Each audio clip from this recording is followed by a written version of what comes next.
दोस्तों, हमारे देश में लेबोरेटरी और डॉक्टरों के बीच का एक सेटिंग चलता है जिसे हम कमीशन या फिर कट कहते हैं। टीवी पर बहुत ही मशहूर कार्यक्रम चलता था पहले, सत्यमेव जयते। इस कार्यक्रम के दौरान आमिर खान ने ये सत्य को उजागर किया था। एक डॉक्टर जो लंदन से यहाँ पर शिफ्ट हुए थे, हालांकि वो इंडिया के ही डॉक्टर थे, लेकिन वो लंदन में जा कर के प्रैक्टिस करते थे। फिर उन्होंने सोचा कि क्यों ना ये प्रैक्टिस मैं इंडिया में करूं, क्योंकि इंडिया में बहुत कम डॉक्टर हैं। वो जो सर्जरी करते थे, ऐसी सर्जरी इंडिया में बहुत कम लोग करते थे। तो फिर उन्होंने तय किया, वो आ गए इंडिया में और फिर उन्होंने अपने कुछ दोस्तों से जो भी डॉक्टर थे उनसे बातचीत की कि भाई मैं यहाँ पर अभी नया नया आया हूँ, तो मुझे पेशेंट ज़रा रेफ़र कीजिए जो मेरे लायक काम है, जो मैं करता हूँ।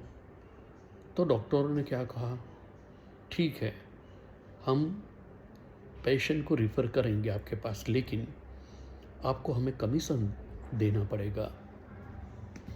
बड़ा आश्चर्य हुआ उस डॉक्टर को कि ये कैसी बातें कर रहे हैं, हमारे साथ जो पढ़ते थे हमसे कमीशन मांग रहे हैं। 50%, 30 से 50% कमीशन बोला उन्होंने कि इतना कमीशन आप हमें दोगे तो ही हम आपको पेशेंट रेफ़र करेंगे।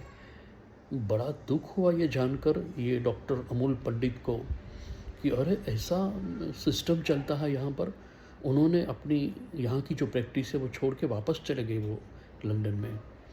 तो देखिए दोस्तों, कैसी हालत है हमारे देश की। ये तो हम आम नागरिक भी जानता है कि लेबोरेटरी के साथ डॉक्टरों का कनेक्शन रहता है कमीशन वाला। इसे कमीशन या फिर कट कहा जाता है। तो ये तो बहुत टाइम से चल रहा है, लेकिन आपको ये जानकर आश्चर्य होगा कि यहाँ पर भी एक डॉक्टर अगर दूसरे डॉक्टर के पास पेशेंट को भेजते हैं तो यही है, कट लेते हैं, कमीशन लेते हैं। जी हाँ, और इससे भी ज़्यादा एक और बात है कि जिस भी हॉस्पिटल में अगर कोई एम्प्लॉइज़ हैं वो डॉक्टर हैं, तो हॉस्पिटल भी उनको टारगेट देती है कि आपको इस पेशेंट को कम से कम 1, 1.5 या 2 लाख में डील करनी है। यानी कि अगर वो बीमार है या नहीं है, इस समय कोई मतलब नहीं है। उसको डराओ, उसको ये रिपोर्ट कराओ, ये रिपोर्ट कराओ, बोलो तुम्हें ये है, तुम्हें ये हो गया है, ये करना पड़ेगा, और 2 से 3 लाख रुपए तक का बिल पेशेंट का करते हैं, क्योंकि इसमें भी कमीशन है, सेटिंग है। तो ये कड़वी है बात, लेकिन ये सच्ची है। हमारे देश में हर जगह पर आप लोगों को मालूम होगा शायद कि डॉक्टर्स अपने पूरे परिवार के साथ दिवाली के ऊपर घूमने जाते हैं। कहाँ पर? इंडिया में नहीं, out of India. Singapore, UK, Australia, America, Hong Kong, China, Japan, हर देश पे वो लोग घूमते हैं। क्यों? क्योंकि जितनी भी मेडिसिन्स बना रही है कंपनी, ये डॉक्टर लिख कर देते हैं और उनका बिजनेस जो है वो चलता है। एक ही टाइप की मेडिसिन्स भी आपको 2-3 बार लिखी जाती हैं। पेशेंट को कहाँ पता चलता है कि ये मेडिसिन कौन सी है? तो देखिए, इतनी ज़बरदस्त सेटिंग हमारे देश में चल रही है। मैं इसके साथ साथ आपको एक और बात बताना चाहूँगा। हमारे यहाँ पर अभी 2 प्रकार की मेडिसिन्स चल रही हैं। एक है जो नॉर्मल हम लोग लेते हैं, एलोपैथिक मेडिसिन्स की बात कर रहा हूँ मैं, और एक जो है वो जेनरिक है। अब ये मेडिकल स्टोर में जाओ तो आप बोलेंगे कि जेनरिक मेडिसिन्स चाहिए, आप रखते हो?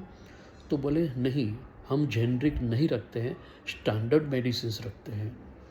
सोचिए, ये उसको स्टैंडर्ड कहते हैं, जबकि स्टैंडर्ड जेनरिक होती है। केवल हमारे देश में ऐसा चलता है। आप दुनिया के किसी भी देश में जाइए, वहाँ पर सिर्फ कंटेंट्स लिखा जाता है, और जो जेनरिक मेडिसिन्स हैं वो तो वो लोग हमसे परचेज करते हैं। हमारा जो इंडिया है, सोचिए हम दुनिया के हर देश के अंदर लगभग हमारी जेनरिक मेडिसिन्स हम बेच रहे हैं उनको, तो वहाँ लोग जेनरिक मेडिसिन्स ही खा रहे हैं। और हमारे जो डॉक्टर हैं वो क्या बताते हैं आपको, आपको स्टैंडर्ड मेडिसिन लिख के देंगे। आप उनको बोलिए कि सर मुझे तकलीफ़ है, मैं फाइनेंशियली इतना वो नहीं हूँ, मुझे थोड़ा जेनरिक लिख के दीजिए। तो बोले मेरी फिर जिम्मेदारी नहीं है, तुम्हें कोई फ़ायदा नहीं होगा। सोचिए किस हद तक गिरे हुए हैं ये लोग, कितने लालची हैं पैसों के। कहते हैं कि जेनरिक मेडिसिन्स का कोई इफ़ेक्ट नहीं है। अरे जेनरिक मेडिसिन्स तो पूरी दुनिया में चल रही है। मोदी साहब ने दीनदयाल करके स्टोर्स कितने लगाए हैं। आज आप राजकोट में जाइए एम्स हॉस्पिटल में, वहाँ पर सारे के सारे जेनरिक मेडिकल स्टोर ही बने हुए हैं, और कोई मेडिसिन्स वहाँ पर अलाउड ही नहीं है। अगर ये मेडिसिन्स काम नहीं कर रही हैं तो मोदी साहब पूरे इंडिया में इतने स्टोर क्यों खुले हैं।